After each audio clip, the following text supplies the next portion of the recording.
আজকে তোমাদেরকে জানাবো একটি ইসলামিক গল্প, যেটির মাধ্যমে তোমরা শিখতে পারবে আসলেও কূটকৌশল পরিণতি খুবই খারাপ।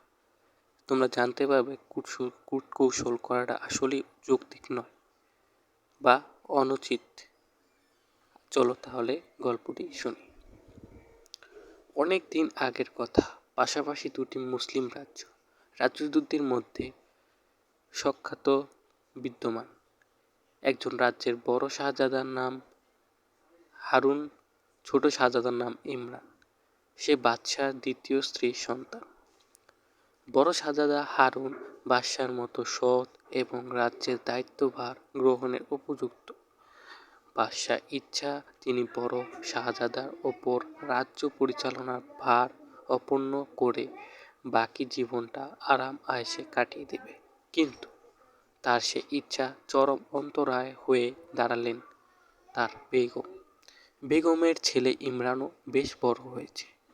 বেগমের ইচ্ছা ইমরান সিংহাসনের অধিকার লাভ করুক, কিন্তু বেগম জানেন বাদশাহতা কাছে তার ছেলের রাজ্য অর্পণের কথা জানালে তাতে বাদশার সম্মতি পাওয়া যাবে না।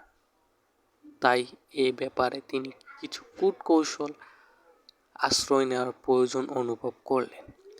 বাদশার ন্যায়পরায়ণ শাসক, তার রাজ্যের কোথাও কোনো গোলযোগ নেই। রাজ্যে সর্বত্রই শান্তি বিরাজিত। এমন দিন একজন প্রজা বাদশার দরবারে এসে অভিযোগ দায়ের করলেন যে কে একজন তার কন্যাকে অপহরণ করেছে। সে এর উপযুক্ত বিচার চায়। বাদশা অভিযোগ শুনে একেবারে ধারা সাধিত হলো। অতি সত্বর তদন্ত করে আসামিকে রাজ দরবারে উপস্থিত করার জন্য বাদশাহ প্রধান সেনাপতিকে নির্দেশ দিলেন। তদন্তে পাওয়া গেল বাদশার দ্বিতীয় ছেলে ইমরান এ অপকর্ম করেছে। বাদশাহ কর্ণগোচর হওয়ার পূর্বেই বিষয়টি বেগম জানলেন। তিনি ছেলেকে এ কাজের জন্য খুবই তিরস্কার করলেন, কেননা বিষয়টি ফাঁস হয়ে গেলে তার উদ্দেশ্য সাধনে চরম বিঘ্ন সৃষ্টি হবে। তাই তিনি অন্দরমহলে ঝি ধারা প্রধান সেনাপতিকে গোপনে ডাকলেন। তিনি সেনাপতিকে প্রচুর উপঢৌকন দিয়ে বশীভূত করে ফেললেন। বিষয়টি যাতে কোনো ক্রমে ফাঁস না হয় সেজন্য তাকে বিশেষভাবে বললেন, এমনকি বাদশাহ যাতে এটা জানতে না পারে তার ব্যবস্থাও করতে বললেন। উপঢৌকন গ্রহণ করে সেনাপতি বাদশাহকে জানালেন, তদন্তে কাউকে দোষী সাব্যস্ত করা গেল না। অভিযোগটি মিথ্যা প্রতিপন্ন হলো। কাউকে আসামি হয়ে কাঠগড়ায় দাঁড়াতে হলো না। শিকার বের হওয়ার রাজা বাদশার প্রিয় শখ। এতে নাকি তাদের মানসিক শান্তি দুর্বৃত্ত হয়। বড় ছেলেকে কোনো অজ্ঞাত কারণে এক বিমর্ষ বলে মনে হলো বাদশার। তাই তিনি তাকে শিকারে যেতে আদেশ করলেন। পার্শ্ববর্তী রাজ্যের রাজকন্যা জাহানারাও সঙ্গী সাথী সহ একই বনে শিকারে উপস্থিত। একটি পাখি উভয় তীর নিক্ষেপ করলেন। দুটি তীরই পাখির দেহে বিদ্ধ হয়ে পাখিটি মাটিতে পড়ে গেল। শাহজাদা বলল, আপনার তীরের আঘাতে পাখিটি ধরাশায়ী হয়েছে, অতএব পাখিটি আপনার। রাজকন্যা অনুরূপ বলল। উভয়ের মধ্যে পরিচিত হলো। শাহজাদা মনে মনে তাকে বিয়ে করার সিদ্ধান্ত নিয়ে রাজবাড়িতে ফিরে এসে পিতাকে তার সিদ্ধান্তের কথা জানালেন। আগে থেকেই পার্শ্ববর্তী রাজ্যের সাথে সাক্ষাৎ ছিল। বাদশাহ তাই তার সঙ্গে সম্মতি জানিয়ে শাহজাদার প্রস্তাবে রাজি হয়ে শীঘ্রই বিয়ের অনুষ্ঠান সম্পন্ন করে। এখন বাদশার একটি কাজ বাকি, তা হলো শাহজাদাকে রাজ্যভার অর্পণ করা। বাদশাহ এজন্য পূর্ব প্রস্তুতি নিয়ে থাকলেন। বেগম দেখলেন তার উদ্দেশ্য সফল করতে আর দেরি করা চলবে না।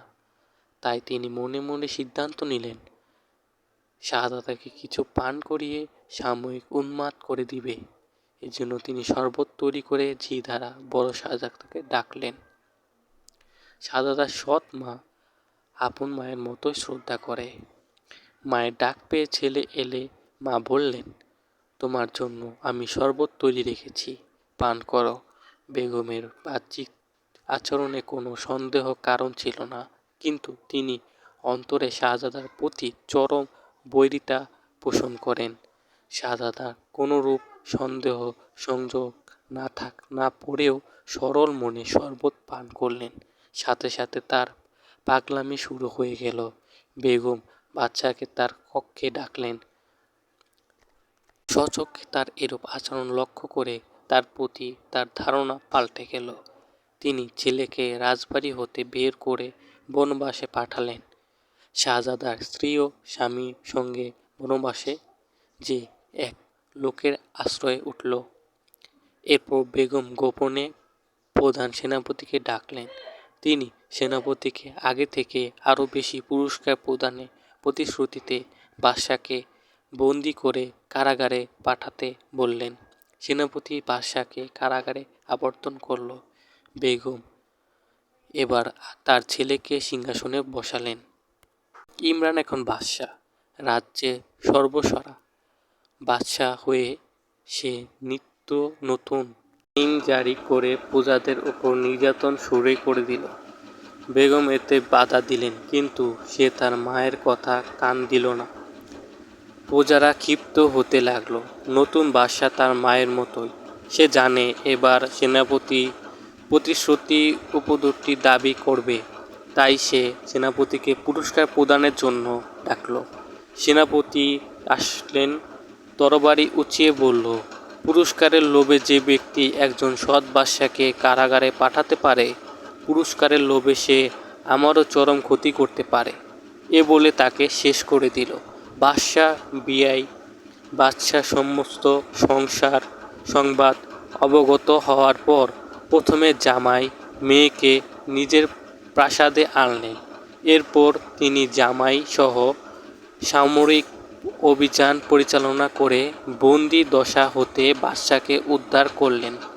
নতুন বাদশা ও বেগমের বন্দি করা হলো। বেগম বুঝলেন এখন তাদের মৃত্যু অবধারিত। তিনি বারবার বলতে লাগলেন, সব অপকর্মের জন্য আমিই দায়ী, আমাকে মেরে ফেলুন, আমার ছেলে মুক্তি দিন, তার কোনো দোষ নেই। কিন্তু উভয়কেই মৃত্যুদণ্ডে দণ্ডিত করা হলো। বড় শাহজাদা কণ্টকমুক্ত হয়ে সিংহাসনে অবহত হলেন। রাজ্যে আগের মতো শান্তি সুবাতাস প্রবাহিত হলো। শিক্ষা: কুৎসিত শেষ পরিণতি সর্বত্রই মন্দ হয়। এরকম আরও গল্প ভিডিও পেতে আমাদের চ্যানেলটিকে সাবস্ক্রাইব করে রাখুন এবং বেল আইকনটি অন করে রাখুন।